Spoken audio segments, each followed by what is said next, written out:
All right, I'm getting ready for a cruise. We're less than a month away. Man, I'm starting to feel really good. Oh, wait, what's that? Oh, the Carnival Vista's having problems. What? Oh, jeez.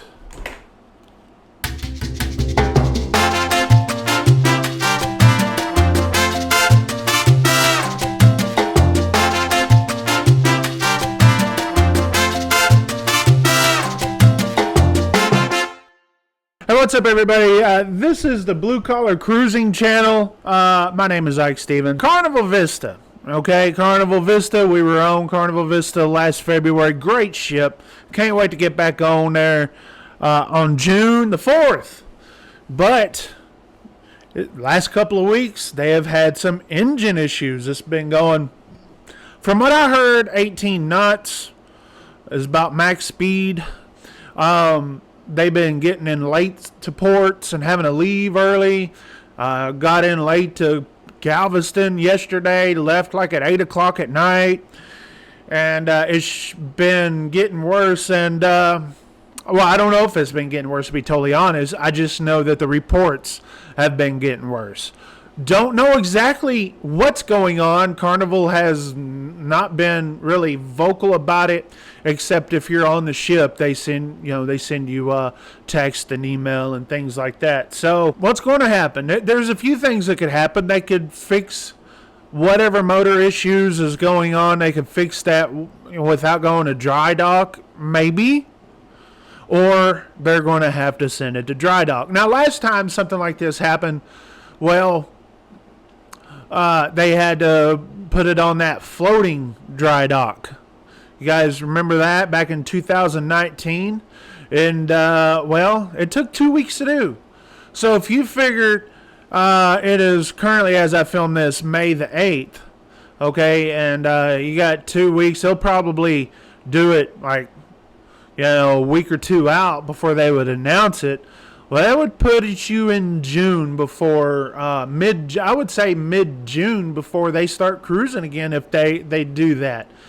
And, of course, that would affect our cruise. Now, let me say this. You guys that, oh, no, I'm getting nervous here. Are they going to cancel my cruise? And should I go rebook? Should I cancel it now? Listen, do not cancel your cruise. Always let Carnival cancel for you when things like this when they happen, because what they usually do is obviously either you can get your money back refund, okay, or you can, they put it to future cruise credit, and on top of that they give you on board credit. And that's what we've chosen all the time during the COVID days. And this cruise right here is actually one of the cruises that we had rebooked from the COVID. And so I'm not sure how that would work as far as more future cruise credit. But I could tell you this, is that whatever you do, let Carnival cancel it for you. That way you have options. If you cancel it right now, then first of all, you don't know if they're going to have to take it to dry dock. They can possibly fix it while they're in port somewhere. It's something that they may do. I don't know. I'm not an engineer. I'm not any of those high-paid guys, but I could tell you Carnival's just kind of being hush-hush about it. I expect maybe more information about what's going on this next week. So if you guys are like me and you're getting kind of nervous on there, I would say just, hey, pretend like your cruise is still going to happen until they say something. This is the way that I look at it. Now, I understand a lot of you guys have flights. You guys have hotel rooms booked. That makes things a little bit more complicated. But I could tell you this, is that it sucks, but I could tell you just be patient with Carnival and let them make those decisions. I've been paying attention to the Facebook groups and just listening to the passengers.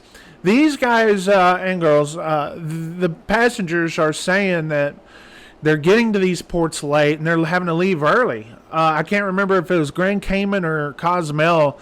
One of them said that they got there at 10 and they had to leave at 2 or 2:30 or something like that. And that's not a lot of time. You know, those are some favorite ports, right? A lot of beach time, those are very popular, and there's a lot of stuff to do.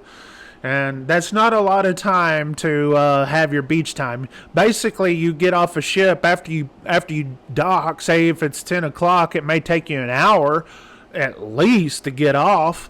Okay, by the time you dock and then get off, and you look for a taxi and all that, and say if you're going to Mr. Sancho's, you may get there 11:30 or 12. By the time you get there, you may get an hour there on the beach, and then you have to go find your way back. That's not a lot of time. And so, yeah, way I would do things is start canceling ports. If you're running on, if you're limping the ship, listen, if you got Honduras, Belize, and Mexico, for instance, like we do on ours, I would prefer them just to go ahead and cancel Belize. That way we could spend all day in Honduras and not be rushed, and then we could go to straight to Cozumel, okay, and not be in a rush there either. But I don't know. It's a tough call on those type of situations, but hopefully they get it fixed. But guys, if you're wondering about that, so am I. But there's issues, there's troubles in the waters. And it is what it is. Hey, next video, I'm fixing to film it right now. We're going to talk about the issues down in Galveston on Interstate 45. There's been some traffic issues because of a crack in a bridge. I'm familiar with the Galveston area, and let me just tell you, there's a lot of people sitting there saying something that I'm telling people, don't go that way, please. You're better off staying on 45 if you go that other way. We'll talk about that in that video. But for the Vista, let's keep our fingers crossed they get it fixed, okay? Talk to you guys later in 73.